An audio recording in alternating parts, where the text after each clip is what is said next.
Hello, and welcome to Train Signal. I'm Don Jones, and this is the Creating and Using Tables lesson in the Database Administration Fundamentals course. In this lesson, we'll start using SQL Server by creating and using some tables. I'll show you how to create tables in the graphical user interface, how to create them by using DDL, the data definition language, how to review existing table designs, and where to locate SQL Server's system tables. SQL Server Management Studio provides an easy and effective way of creating a table. Because it's a graphical user interface, it's easier to make sure you get all of the details just right. And it actually produces the necessary T-SQL queries under the hood, which can also be useful. Let's flip over to SQL Server Management Studio, and I'll show you how to create a table in the graphical user interface. In order to start creating tables, we need to have a database to put them in.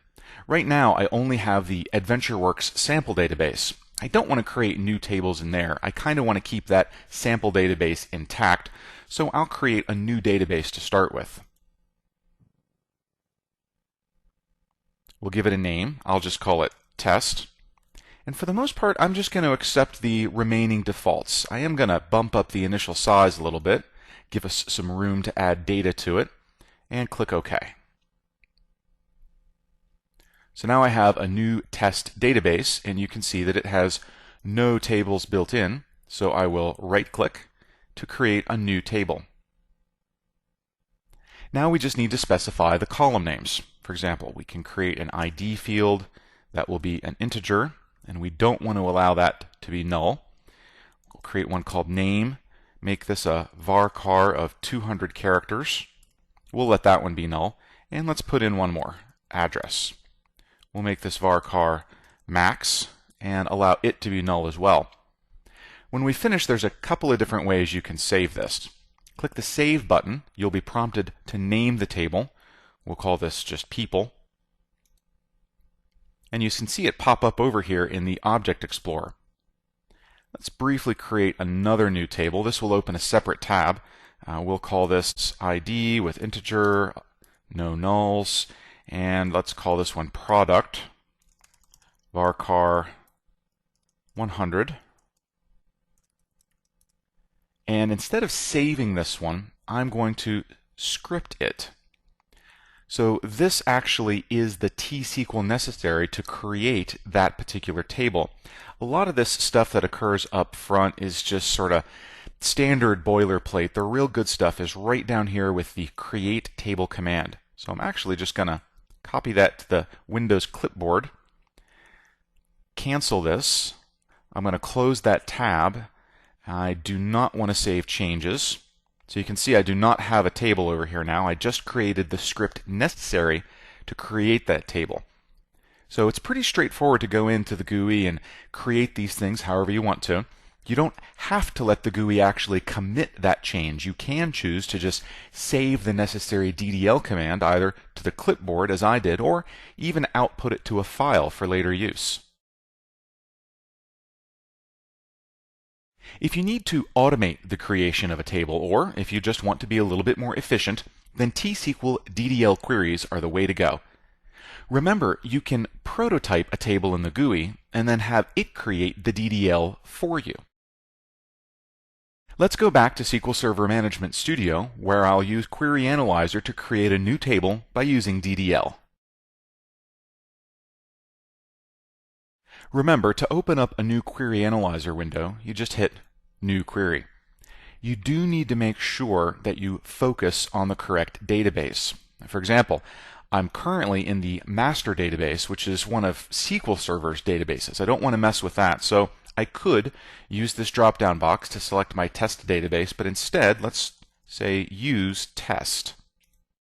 And I'll execute that query. You'll notice that the drop-down box has now changed, indicating that I'm focused on the test database. Earlier, I copied some DDL command to the clipboard, so I'm just going to paste that into Query Analyzer now. Create table. I don't want to name the table Table 1. Let's call it Products. You can see the two fields that I had defined. ID is an integer that is not allowed to be null. Product is a varchar of up to 100 characters that is allowed to be null, and I want to create that on the primary file group, which is probably the only file group that the database has. We'll run that. Commands completed successfully. That's exactly what we like to see. Let's go down here in the GUI and we'll refresh the table list, and there is my products table. So creating tables with DDL is also pretty straightforward. It's a little bit easier once you're using DDL to repeat this. For example, let's say that you're working with a database developer and he's set up a database and he's been writing his application to use it, and now you need to replicate that database design in your production environment so that the application can be deployed. Well, having to sit there and go through the GUI and click button after button is not only time consuming and kind of boring, but it's also a really good way to make mistakes. I mean, you don't have to miss very many little details to have that thing not work properly. So instead, you could choose to script this out. Script the table as a create command to a new query editor window. This is the entire script necessary, or the entire DDL command set necessary to recreate that particular table. So this is a really cool way of being able to essentially pick up a database schema and carry it to another copy of SQL Server and then replicate that schema on that server. Although it's certainly useful to know how to create a table, you'll often need to support databases that have already been created. Being able to review an existing design and pick out certain key details is therefore a core job skill. Let's flip back to SQL Server Management Studio, where we'll go use the AdventureWorks database, and I'll show you how to review existing table designs and pick out some of those key details. There are a couple of different ways that you can use SQL Server Management Studio to explore an existing database design. The first way you already saw in a previous lesson. Let's just go into the AdventureWorks database here. We'll pick some random table like production product. Right-click and design the table. This will show us all of the columns, the data type for each column, and whether or not the column allows null values. There are other types of constraints you need to be aware of, and for the most part, those will show up in the Column Properties tab at the bottom of this window. Some of the information is repeated here. For example, the name of the column and whether or not it allows null values. I can see the data type. I can see that this one does not have a default value assigned to it. Coming down a little bit, there's actually a textual description, and this is one of the only places where you'll actually see that description. A lot of database developers don't bother to fill it in, but when they do, it's certainly useful because it helps you as a human understand what this particular column is going to be for. Lots of other information in here. This has an identity specification, which means it is going to automatically generate numbers starting with 1 for the first row in the table, and then it will increment that by 1 for each new row that's added. So that's how it's automatically populating this product ID with a unique number for each new product. We can see that it is indexable. It is sized for 4 bytes, so this is just a standard integer, not a larger integer. So there's lots of good information in here.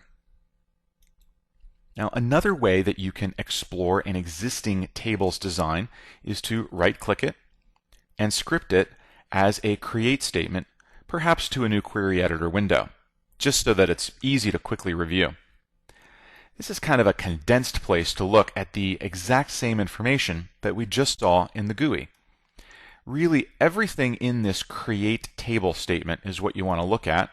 And we can see, for example, that we've got a document node, we have a document level, title, all kinds of different information. Let's go back to product. We'll pull that one out since it's the one we already looked at. Kind of compare it to what we saw in the GUI. Here's that product ID. It's an integer. It is an identity field, which means it's going to automatically generate new values starting at 1 and incrementing by 1. There's name, which is not null, product number, which is not null, all kinds of different pieces of information in here that we can easily pull out, and probably it's a little more straightforward to pull out a bunch of information simply because this view lets me see every column and all of those columns' attributes all in one place. Whereas in the GUI, I kind of have to click on one and then scroll through that tab list. On the other hand, the GUI doesn't require you to know as much about the create table syntax. So it kind of depends on where you are in your experience level and what specifically you're looking for as to which of those approaches will be better for you at the time. SQL Server stores its own configuration data in tables. These ones are called system tables because you're not meant to modify them directly. Instead, SQL Server keeps them updated based on the DDL and GUI actions that you run. Knowing where these tables are and knowing what they contain can prove useful. Some of the key ones include sys.tables, which lists all of the tables in a database, sys.columns, which lists all the columns, sys.constraints, views, procedures, indexes, triggers, objects, and so on, all list a basically inventory of the different objects that live within the different databases. Let's take one more trip to SQL Server Management Studio, and I'll show you where to locate the system tables. Keep in mind, I said that SQL Server really does not want you using its system tables. They're for it. Messing those up is an easy way to take your SQL Server installation completely offline. And so, in newer versions of SQL, they actually took away your ability to easily get to those system tables. For example, if we go into databases, we'll look in the master system database, and you'll notice that there's not really that many system tables. Instead, these have been moved to system views, which are a little bit more protected, and they also provide a way for Microsoft to change the underlying table structure while still giving you the exact same view information on top of it. So some of those names I mentioned, like all columns and sys assemblies and sys backup devices and sys credentials and all that stuff lives here. Now that's the master database. That's the database that SQL Server keeps the majority of its own configuration in. If we flip down to one of our databases, we still have that system tables folder, but there's nothing in it at all. Instead, come down to system views, and we'll find all that information. So although people tend to still refer to these as system tables, and in fact, as you'll learn later, a view can really be thought of as a type of a table. It's a sort of a virtual table. People still call these system tables just because, well, it's what we've always called them, and changing the name to system views just might be too confusing. But they're not true tables. They're actually views that we're going to work with. Really, you're not going to mess with those very much. Microsoft doesn't recommend that you change anything in there at all, and it's not that often that an administrator needs to query information out of those. Just about everything in those system views, or the underlying system tables, can be more easily retrieved and examined and explored right from within the graphical user interface here.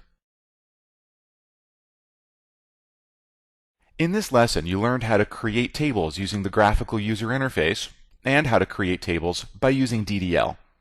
I showed you how to review existing table designs and showed you where SQL Server's system tables are located.